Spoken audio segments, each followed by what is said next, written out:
Hey guys, it's Coach Joe bringing to you another Enrichment Friday. And this time, what we're going to do is we're going to break these next few weeks down into different segments, talking about nutrition. And one of the things I've seen here now, being at St. Mary's Riken for the last about 3 years, is males and females, whether you're a student athlete or a not student athlete, come to me and ask me to help with nutrition. Whether you're trying to lose weight, gain weight, maintain weight, etc. Okay, and over time, these last couple of years, some of you students and parents have reached out to me, and what I've done is try to say, hey, give me 3 days worth of eating, and then the kids will write it down, and then I try to help guide the kids into the right direction. But what we need to focus on though is really taking steps backwards, because what we noticed is a lot of the students, they could be eating the right things, they're just not eating enough, right? So what we're going to break it down though is the very first part is figuring out what is your energy need. And your energy need is going to determine really like what you should be putting into your body. Okay, so I'm going to share my screen with you, and you should be able to see um, put a little PowerPoint presentation together for you to help make this easier, right? So we talk about what's your energy need. And when we figure out what your energy need is, we have to determine it based on a couple different factors. And number one is meeting your energy need. And when I keep saying energy need, I want you, that is interchangeable with your calories, how many calories you should be consuming a day, okay? So when we talk about that, the very first thing is we know that meeting your calories can be a challenge. Why? Because there's a lot of different factors that take place. We know your energy, muscle mass, your activity level, all those different components play a different role in how much you should be or should not be eating per se. Okay, the second thing is that I want you to think about, and I've kind of put this out multiple times to people in the past, is your body is like a car. Okay, let's just use that comparison of two. So if you have a car and you fill up your gas tank, you can drive however many miles until you empty out your gas tank, right? Let's say 300 to 400 miles on your car. Well, if your car is half full, then obviously you're not going to be able to drive as far. So that's the first way of looking at it. The second way of looking at it is your body versus your car is take a car that recommends premium gas. So when you buy, some of these more expensive luxury cars, they would say, hey, we recommend you putting in premium gas into your gas tank. Well, if you don't put premium gas in your car and you put regular gas in it because it's cheaper, is your car still going to run? Yes, right? You're still going to be able to get from point A to point B on the cheaper gas versus the premium. But there's a performance level. So is your car going to perform at the highest level possible? Is it going to give you, the best, mileage? Is it going to give you, is it the best for your carburetor and all your other intake parts of your car? And the answer to that is going to be no, it's not going to perform at its highest capability. Why? Because it's built to run on premium, but you're not putting in the right fuel for it to run on the proper, with the proper gas. So this is no different than your body, right? So your body, when you do not eat enough, or you're running on what we call a caloric deficit, what happens is it puts you as an athlete at risk for injury, or your performance is going to suffer. Okay, so understand, if you fuel your body, you're going to have more energy and you decrease the risk of injury, and your performance will still be able to perform at a higher level, right? Then we look at also people, this could also play into the fact of how weight loss could affect your intake as well, right? So we will use the sport such as wrestling, right? Wrestling, you need to, most kids are trying to cut weight so they can meet a requirement to be at a certain weight so they can wrestle at that weight class. Or let's back it down or bring it down to maybe youth sports where the kids are trying to play, let's just say football, and you have a lineman and they need to hit, the lineman can't be more than, let's just say 185 pounds, and you have a kid who's 195 pounds and he can't play at his age group because he weighs too much, so he has to play up, right? So then we have the kids that are trying to lose weight at a younger age so they could play with their own age group, or they're trying to play or wrestle, in a weight class where they feel like they're the strongest at, okay? So that's going to determine your calories as well when you start dealing with like the weight loss part of how it affects, like, how many calories you take, etc. But regardless of all that, the number one thing obviously we want to focus on is the more you eat, or you not being a caloric deficit, is going to eliminate or help eliminate the risk of injuries, and your performance will not suffer if you eat enough stuff, if you eat the correct stuff. And that leads us into optimal performance, right? So that is what everybody is shooting for. Everybody's shooting for that optimal performance, to be at the very best at all times. So we talked then about that going into how do we calculate like our calorie needs, or how many calories do you think we should eat? Well, again, that all plays a different factor, males versus females, right? Males, have a higher most likely have a higher need for calories than females will. You're also looking at, the gender, the height, the weight. Are we talking body fat versus lean mass? The more muscle mass you have, the higher calories you need to increase. Okay. We're talking about age, and then we're also going to talk about like activity level later on in the segment, where we talk about, preseason, postseason, game day nutrition, all that stuff. So all these like different types of factors will play a part in what we're trying to accomplish. Okay. And there's easy ways to figure out, like what's your BMI, using like your height and weight. There's all these, different types of machines out there would tell you. We're not really interested at this level.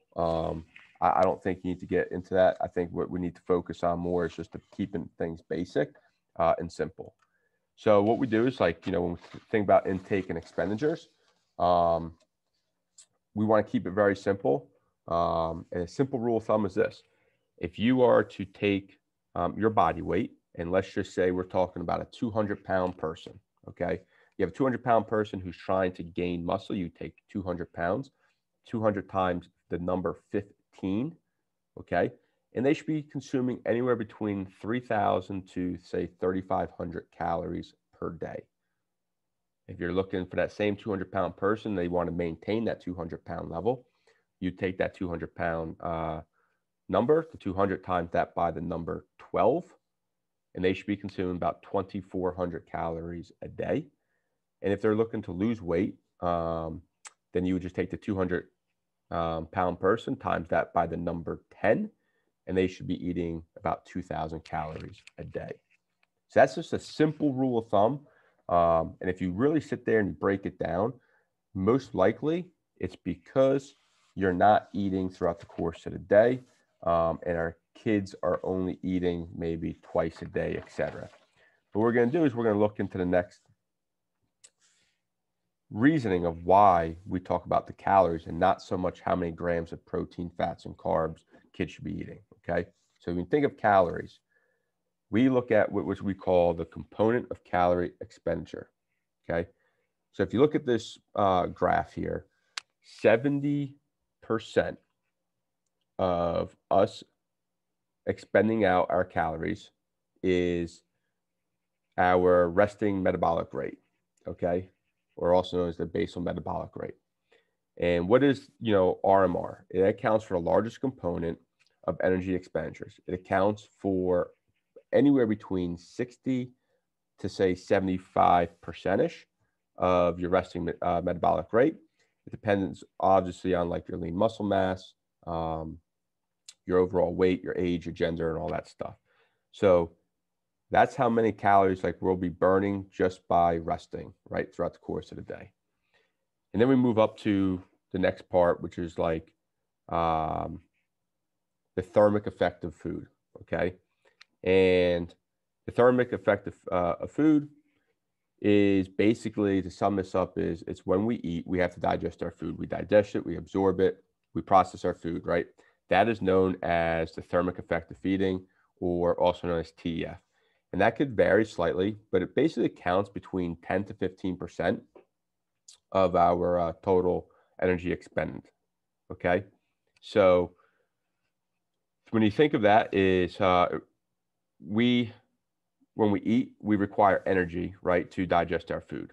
So the higher the protein the diet is, the more thermic effect is going to be, okay, where fat takes less energy to break down. So the more protein you consume, the more energy it's going to take to break down. And then we have the last part right here, which is our physical activity. And that physical activity is really the most variable component of all of this. And it contributes to anywhere between, say, 20 to 30%, and it just depends on the activity level. So what we mean by that is this. If you compare, let's just say, a second baseman in softball or second baseman in baseball, and you compare that to somebody who's training for like an Ironman type event, the Ironman trainer will be at a higher calorie expenditure than, let's just say, that second baseman. Why?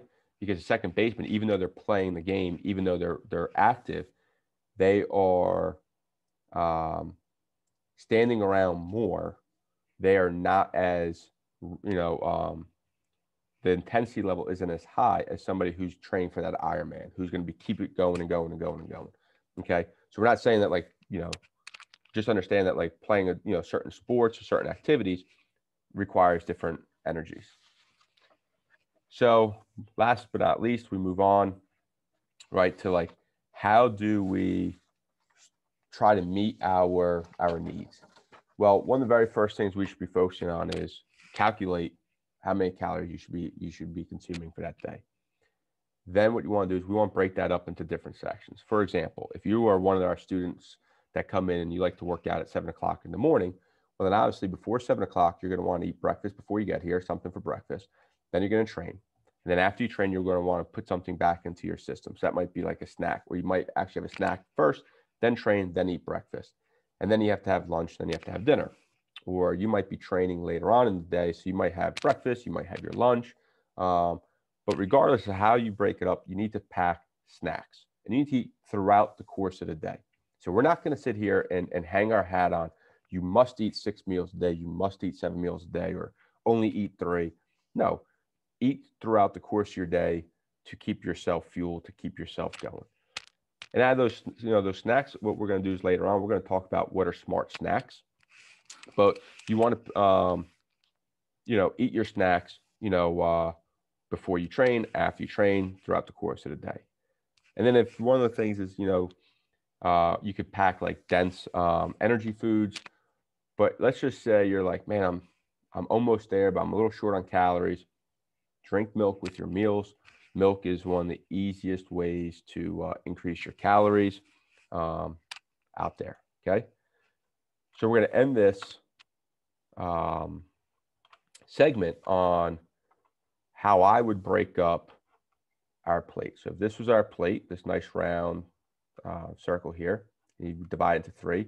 These are just examples. Obviously, this is not, I'm not saying you have to eat only this. These are just examples that could fit in here. We're just going to take a handful of carbohydrates, okay? Your brown rice, your potatoes, some bread and some grains, and we're going to put a handful on our plate. You're going to put a handful of different types of a protein, whether it's eggs, chicken, fish, beef, whatever. But you'll notice that the 2 handfuls make up a half of your plate. The other half of your plate needs to be fruits and vegetables. And that's probably what a lot of our kids, other than a lot of our kids at this age, they don't like to eat breakfast, or a lot of them don't like to eat the colorful foods. And that's the colorful foods is our fruits and vegetables. And that really is the healthiest version of stuff that we need that's all part of our carbohydrate system. But this is the good carbs that we want in our system to help give us our energy. That's that colorful plate that we've talked about, or parents have tried to express to their kids. Just an example on how I would break up our plate. So just to recap, if you're trying to, whether you're gain weight, lose weight, try to figure out what your energy is. If you've noticed that, like, some of our kids, I mean, we're getting up at 6 o'clock in the morning, or some of them getting up earlier to come to school for, for an 8 o'clock class because they have a longer commute than others. And then we have practices and games. Understand that throughout the course of the day, right, we are using energy. If we do not eat, we do not fuel our system, we do not fuel our body. By the time we get to games that same day, by the time we get to practice later on in the evening, we're probably in a caloric deficit. And then you're not going to be able to perform at the highest level that you like, or you're going to feel that yourself is a little bit more tired throughout the course of the day, or groggy. So let's figure out what your energy need is. Utilize this simple math of calculating how many calories you should consume. And let's just keep it simple in the beginning, and let's just progress from there. Next week, we'll start talking about carbohydrates and proteins, etc. All right. So hopefully this helps. If you have any questions, feel free to contact me, and I'll have no problem answering any of your questions. All right. Take care, and see you guys and girls next week.